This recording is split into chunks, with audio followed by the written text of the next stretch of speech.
जब मैं 5वीं या 6वीं कक्षा का विद्यार्थी था तब से ही मुझे महाभारत, श्रीमद्भगवत गीता और श्रीमद्भागवत सुनने का अवसर मिला करता था। मैं जब इन्हें सुनता या पढ़ता था तब एक और तो मन परमात्मा से मिलने मनाने के लिए आकुल व्याकुल हो उठता था, परंतु दूसरी ओर मुझे भगवान के स्वरूप का विषय एक उलझी हुई सी गुत्थी मालूम होता था। इन ग्रंथों को सुनने और पढ़ने से मन अनेक प्रकार के प्रश्न भी उठते थे, परंतु अनेक प्रयास करने पर भी मुझे उनका संतोषजनक हल नहीं मिला। उनमें से कुछ एक प्रश्न निम्नलिखित थे। महाभारत में कौरव, पांडवों और द्रोणाचार्य, कृपाचार्य, जरासंध, व्यास इत्यादि के जैसे अस्वाभाविक अथवा चमत्कारपूर्ण जन्म का वर्णन है। क्या वैसे जन्म होना संभव है? अतः क्या कौरव, पांडव, जरासंध आदि किन्हीं ऐतिहासिक व्यक्तियों के नाम हैं या ये किसी रूपक में प्रयुक्त सूचक नाम हैं? क्या शांति के दाता, प्रेम के सागर, पतित पावन परमात्मा ने पांडवों को हिंसा वाले युद्ध, महाभारत युद्ध के लिए स्वीकृति दी होगी? क्या गीता जैसा सूक्ष्म और दिव्य ज्ञान उस युद्ध के कोलाहल में दिया जा सका होगा? गीता में जो श्लोक लिखे हैं, क्या ये संख्या में उतने ही हैं और अक्षरश वही हैं जो स्वयं भगवान के मुख से निकले थे, या लिखने वाले ने बाद में अपनी भाषा में भगवान के उपदेश के भाव को व्यक्त करने की कोशिश की? यदि ये श्लोक हूबहू वही हैं जिनका भगवान ने स्वयं उच्चारण किया, तो इनमें से कई श्लोक उपनिषदों के वाक्यों से मिलते क्यों हैं? यदि ये संख्या में भी उतने ही हैं तो इसके क्या प्रमाण हैं? क्या अर्जुन ने भगवान का साक्षात्कार करने के बाद भी उनसे रथ हाँकने का कार्य लिया होगा और गीता जैसे शांतिप्रद एवं योगयुक्त बनाने वाले उपदेश को सुनने के बाद भी हिंसा वाला युद्ध किया होगा? क्या इतने बड़े घमासान युद्ध में अर्जुन के रथ घोड़े हताहत नहीं होते थे? भगवान द्वारा इतने बड़े युद्ध कराने के बाद भारत देश का हाल क्या हुआ और पांडवों को क्या मिला? और गीता जैसे महान उपदेश को सुनने के बाद अर्जुन में आध्यात्मिकता, महानता कितनी आई और वो कहाँ तक योग युक्त, स्थित प्रज्ञ, गुणातीत एवं देवी संपदा संपन्न हुआ? क्या भगवान का इसी रीति जन्म और देवासन हो सकता है जिस रीति का उल्लेख श्रीमद्भागवत में है? क्या सचमुच श्री कृष्ण के 16,000 पटरानियां थी? क्या ये सही है कि श्री कृष्ण ने गोपियों के वस्त्र चुराए थे? इसी प्रकार क्या पूतना तथा अकासुर, बकासुर इत्यादि से संबंधित आख्यानों को शब्दार्थ में सत्य मानना ठीक होगा? श्रीमद्भगवत गीता पर अनेक विद्वानों ने जो अनेक भाष्य लिखे हैं अथवा विभिन्न टीकाएं की हैं, उनमें से सही कौन सी है? क्या उनमें वह भाव यथासत्य रीति से आया है जिसका भगवान ने रहस्य उद्घाटन किया था? इस बात का निर्णय करने का साधन या तरीका क्या है? इस प्रकार और भी बहुत से प्रश्न मन में उठते थे। मैंने उनके समाधान के लिए इस विषय से संबंधित अनेक पुस्तकें भी पढ़ी, परंतु वे प्राय बने ही रहे। कुछ एक विवेक संबद्ध बातें हंस रूप में अलग अलग पुस्तकों में बिखरी हुई मिली, परंतु उन सबको जोड़कर सत्य का एक सुलझा हुआ स्वरूप और एक अंध विरोध रहित संपूर्ण ईश्वरीय उपदेश मेरे सामने नहीं आया। जीवन में एक शुभ घड़ी ऐसी आई जब मैं प्रजापिता ईश्वरीय विश्वविद्यालय के संपर्क में आया। प्रथम बार मुझे इस विषय पर वहाँ जो बातें सुनने को मिली वे आश्चर्यजनक भी महसूस हुई और साथ साथ वे मन को बली और बुद्धि को विवेक सम्मत भी लगी। जब मैंने गहराई से उनका अध्ययन किया और साथ साथ आध्यात्मिक सत्यों का अनुभव करने का पुरुषार्थ किया, तब न केवल मेरे वे प्रश्न हल हो गए बल्कि उससे मेरा जीवन एक नया मोड़ भी आया। पहले मेरे मन में जो प्रश्न थे उनके अतिरिक्त भी बहुत से महत्वपूर्ण प्रश्नों पर मुझे वहाँ प्रकाश मिला। उदाहरण के तौर पर वहाँ युगों की आयु के बारे में मुझे जो बातें बताई गई वह मेरे लिए बिल्कुल ही नई थी। मैं जानता हूँ कि इस पुस्तक में पाठकों को भी ये बातें बिल्कुल नई और अद्भुत लगेगी, परंतु इसे गहराई से पढ़ने पर उन्हें मालूम होगा कि ये है सत्य कि मैंने इस विषय को जिस रीति से समझा उसी का दिग्दर्शन इस पुस्तक में कराने का यत्न कर रहा हूँ, ताकि अन्य लोगों को भी उससे लाभ हो सके। मैं इस विद्यालय के संपर्क में आने से पहले जो अध्ययन किया करता था उसके कुछ महत्वपूर्ण अंश अपनी डायरियों में लिख लिया करता था। उनमें से जो डायरियाँ मेरे पास बच रही थी, प्राय उन्हीं की सहायता लेकर मैंने सत्य के अन्वेषकों के लिए स्पष्ट किया है।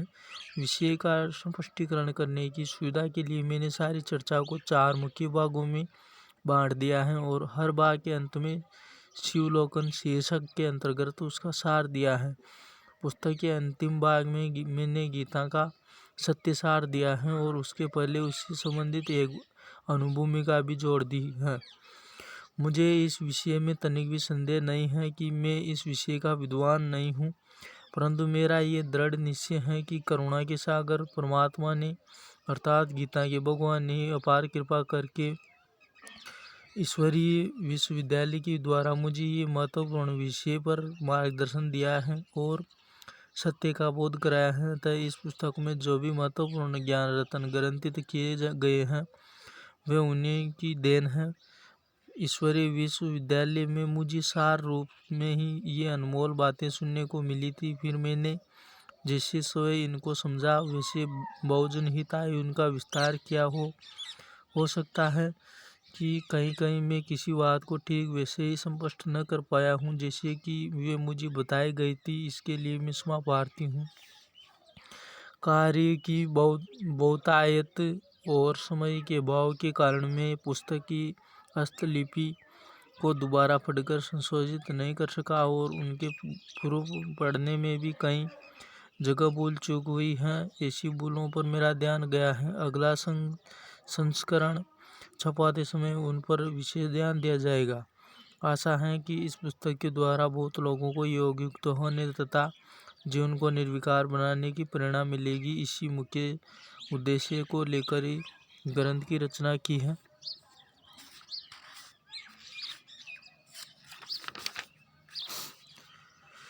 भगवान सर्व आत्माओं की परमपिता है।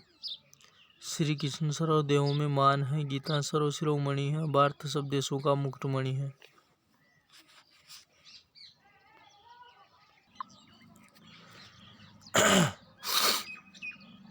हमारे देश के लिए ये एक शुभ लक्षण है कि अब यहाँ के लोगों में महाभारत और गीता के बारे में सत्यता को जानने के लिए जिज्ञासा अथवा उत्सुकता पैदा हुई है। एक जमाना था जब यहाँ के लोग इस ग्रंथ के हर शब्द अथवा हर श्लोक को इज्जत मानकर चल रहे थे और इसके विषय में यदि कोई व्यक्ति सप्रमाण रीति से भी दूसरी कोई बात करने का यत्न करता था तो वे उसके विचारों को नास्तिकता का लेबल लगाकर उसकी अवहेलना करते थे। आज वातावरण कुछ बदला है और लोग कुछ अधिक सहिष्णु हुए हैं।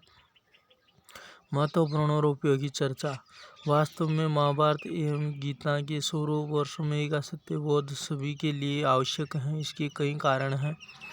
एक तो ये कि इसके निष्कर्ष के रूप में ग्रंथ के अंत में लेखक कहता है ऊर्ध्वभाव वैषम्यस्य न कचीर्णोति में धर्मस्यच कामस्यच किर्मत न सेव्यते।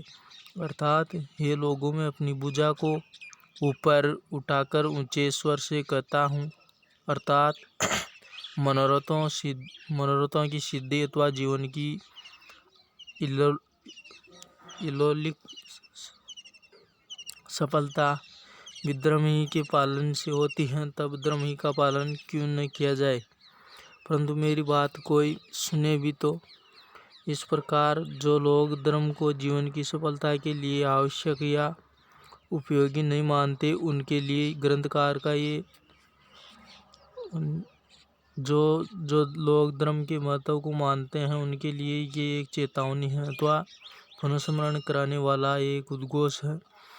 दूसरे इन दोनों ग्रंथों में ये बताने का बरकस यत्न किया गया है कि जब संसार एक विशेष क्रांति काल अथवा संकटमय स्थिति में से गुजर रहा होता है तो स्वयं भगवान इस धरा पर आकर इसके इतिहास को एक नया मोड़ देते हैं। वे मनुष्य मात्र को भूला हुआ पाठ फिर से पढ़ाते हैं और उसके मन को विषयों तथा व्यक्तियों की मोह से निकालकर योगयुक्त बनाते हैं। अतः जानना बहुत ही उपयोगी होगा कि क्या ये सच है कि भगवान इस पृथ्वी पर आकर मनुष्यता को ईश्वरीयता का संबल देते हैं, उसकी आसुरीता मिटाते हैं और एक ऐतिहासिक व्यक्ति की न्याय अत्यंत महत्वपूर्ण इतिवर्त के निमित्त बनते हैं। यदि हाँ, तो कब, किन परिस्थितियों में, किस रूप में और कैसे? और यदि गीता स्वयं भगवान ही के मुख से विनिसृत वाणी है तो इसमें भगवान के स्वरूप का क्या परिचय दिया है तथा मनुष्य के कल्याण के लिए क्या कहा गया है? तीसरे महाभारत में कौरवों के तथा यादवों के जिन युद्धों का वर्णन, उनमें अरबों लोगों के नष्ट होने की बात कही गई है और उनमें जिन अस्त्रों शस्त्रों का उल्लेख है वे आज के अस्त्र शस्त्रों के समांतर मालूम होते हैं और विश्व में उतनी बड़ी जनगणना भी वर्षों के बाद आज ही हुई है। अतः आज की स्थिति में महाभारत युद्ध के स्वरूप को जानना और भी अधिक आवश्यक है, क्योंकि इससे हमें आने वाली घटनाओं का पूर्वाभास अथवा पूर्व ज्ञान हो सकता है और हमारे पुरुषार्थ का मार्ग भी प्रशस्त हो सकता है। उलझी हुई गुत्थियाँ जो हमें जानना है, परंतु हम देखते हैं कि आज जो महाभारत ग्रंथ उपलब्ध हैं उसमें तो धर्म के पक्ष वालों द्वारा भी छल छद्म का प्रयोग का उल्लेख है, उन द्वारा भी अधर्म अनाचार को अपनाने का वर्णन है और इस प्रकार के व्यवहार को इन शब्दों में प्रभु समर्पित होने की छाप लगाई गई है। हे अर्जुन, तुम छल का प्रयोग किए बिना इसे विजय प्राप्त नहीं कर सकते। तब मनुष्य की आस्था पूछते हैं कि क्या धर्म केवल एक आदर्श है, क्या वह एक कोरा उपदेश ही है, क्या मनुष्य की उस तक पहुंच नहीं है, या महाभारत ग्रंथि का स्वरूप विकृत हो चुका है। इसी प्रकार यद्यपि महाभारत में भगवान के अवतरण की बात तो कही गई है, तथापि उस द्वारा भगवान को एक चतुर नीतिविद, समर्थ योद्धा, असफल दूत तथा कुशल रथवाहक के रूप में चित्रित किया गया है। उसे किन्हीं परिस्थितियों में क्रोध, हिंसा तथा घृणा करते भी दिखाया गया है। यहाँ तक कि उन द्वारा शराब पीने की बात का भी उल्लेख है। यदि श्रीमद्भागवत को भी साथ में ही पढ़ लिया जाए तो भगवान के द्वारा जिन लीलाओं या कर्मों का विवरण है, उन्हें पढ़कर मनुष्य ये प्रश्न उठना संभाविक है कि क्या भगवान का यही स्वरूप है? क्या ऐसे चरित्रों को गीता में दिव्य कर्म कहा है? एक और तो ये दावा किया गया है कि गीता स्वयं भगवान के मुख से विनिसृत वाणी है और दूसरी ओर हम देखते हैं कि गीता के अनेक श्लोक उपनिषदों के श्लोकों से अक्षरश शब्दांश अथवा असंत मिलते हैं, अथवा स्वयं महाभारत में ही किसी और अध्याय में किसी और व्यक्ति द्वारा किसी अन्य पुरुष को कहे गए हैं। तब प्रश्न उठता है कि क्या ये वही गीता है जो भगवान ने स्वयं गाई थी, या इसका भी स्वरूप बदल गया?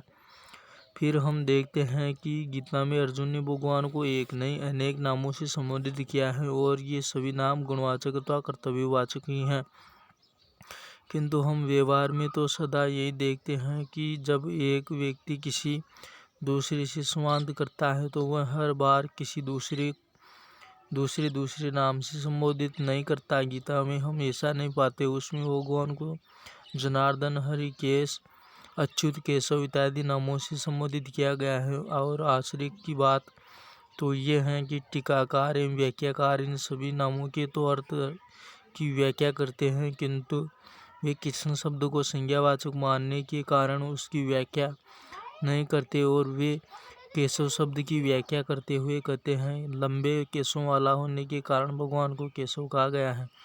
सोचने की बात है कि क्या कभी कोई शिष्य या जिज्ञासु अपने श्रद्धेय गुरु को ये लंबे केशों वाले ऐसा कहने की दृष्टता कर सकता है? पर यहाँ तो दिव्य दृष्टि द्वारा उस सर्वमान शक्ति को देख लेने पर भी अर्जुन इस नाम का प्रयोग कर रहा है। ऐसे नामों का व्यवहार केवल एक ओर से नहीं हो रहा, दूसरी ओर से भी अर्जुन को परंतप, अनग, गुडा, केश इत्यादि नाम दिए जा रहे हैं।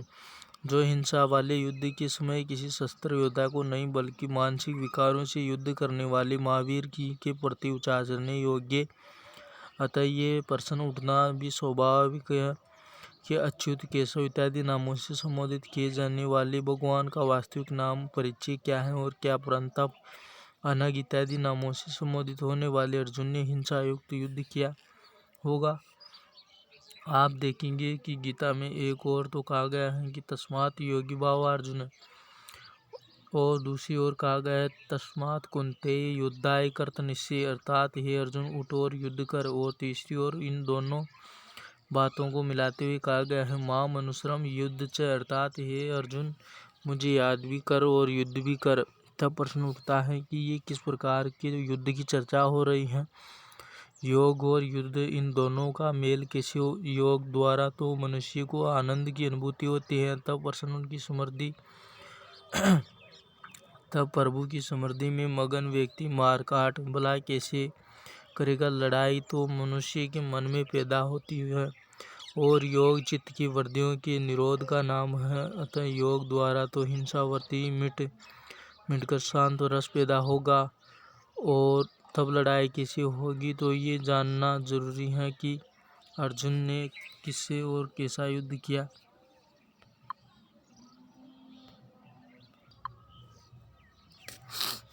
फिर क्या अकेले अर्जुन ही को ज्ञान तथा योग सुनाने से धर्म की स्थापना का कार्य हो गया और अर्जुन को तथा उसके भाइयों को स्वयं भगवान द्वारा ज्ञान सुनने से प्राप्ति यही हुई कि अपने कुल के रक्त से रंगे हुए राज्य को कुछ ही वर्ष भोग कर वे पहाड़ी पर चढ़ते चढ़ते गल गए। क्या भगवान के अवतरण का बस यही और इतना ही परिणाम है।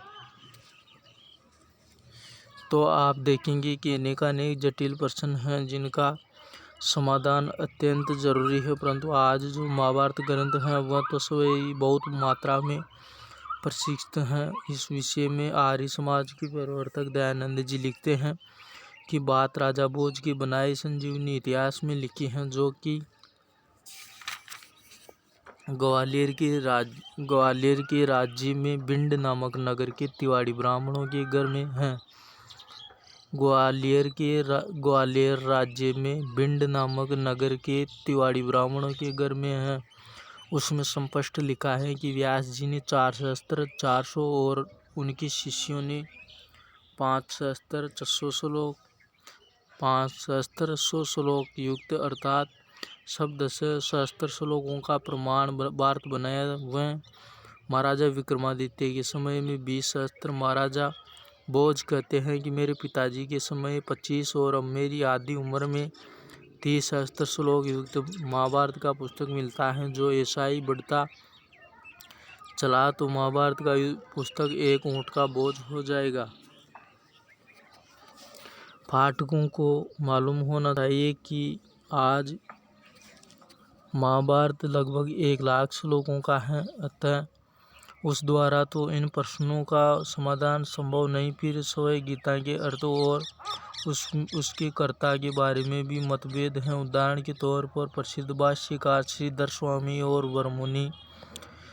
वरमुनि तो कहते हैं कि गीता में स्वयं भगवान ही के मुखारविंद से निकले हुए वाक्य हैं, जबकि आधा शंकराचार्य कहते हैं कि भगवान की वाणी को व्यास जी ने 100 श्लोकों का रूप दिया। और स्वामी विवेकानंद तो कहते हैं कि सुनता हूँ कि रामानुज ने भी किसी दीपक खाई पुस्तक से अपने भाष्य की रचना की। जब वेदांत के बोधायन भाष्य की ये अंधकार पूर्ण अनिश्चित दशा है, तो गीता के संबंध में उनके बनाए भाष्य के आधार पर कोई सिद्धांत निश्चित करना वृथा प्रयास मात्र है।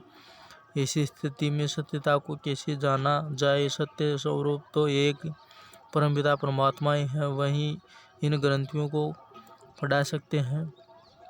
हम पाठकों को विश्वास दिलाना चाहते हैं कि अब वही परमपिता परमात्मा पुनः ज्ञान सुना रहे हैं, योग सिखा रहे हैं। उन्होंने ये सभी रहस्य उजागर किए हैं। उन्हीं के द्वारा प्राप्त दृष्टि के द्वारा विभिन्न लेखों के रूप में प्रकाश डाला गया है। साथ साथ पदलेखों के रूप में महाभारत तथा अन्य ग्रंथों के उदाहरण प्राय हमने दिए हैं, ताकि पाठकों को समझना सहज हो। उन्हें ये मालूम हो कि कहाँ किस द्वारा इसका समर्थन होता है। आशा है कि इस द्वारा आप पाठकों के विचार को नई दिशा मिलेगी और वे इसे वाद विवाद न समझकर इसे विवेक के रूप में ग्रहण करेंगे, श्री कृष्ण भगवान की तथा गीता की यथाशक्ति महिमा समझेंगे, महाभारत के सही स्वरूप का भी परिचय प्राप्त करेंगे।